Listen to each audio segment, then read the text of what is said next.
लोकशाहीचा बुलंद आवाज, रिपब्लिकन वार्ता महाराष्ट्र. नाशिकमध्ये पहाटेचा थरार, जेसीबीने भंगार गोडाऊन व हॉटेल पाडण्याचा प्रयत्न, मोठे नुकसान.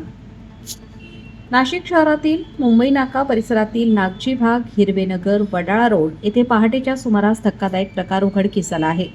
अज्ञात व्यक्तींनी जेसीबीच्या साहाय्याने भंगार गोडाऊन आणि शेजारील हॉटेलवर तोडफोड करत पाडकाम करण्याचा प्रयत्न केल्याची घटना घडली.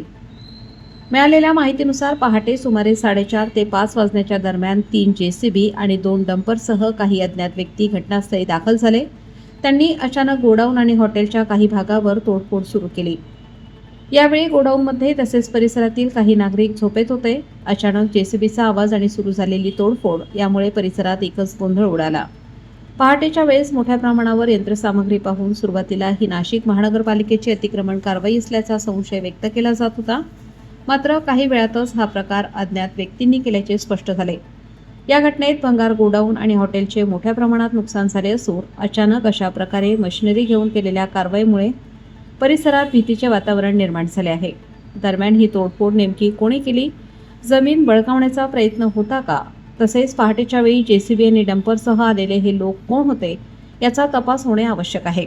या प्रकरणाचा पोलिसांकडून सखोल तपास होण्याची अपेक्षा व्यक्त केली जात आहे. रिपब्लिकन वार्ता महाराष्ट्र न्यूजसाठी नाशिक शहर प्रतिनिधी विवेक बनकर. Subscribe now and press the bell icon. Never miss an update.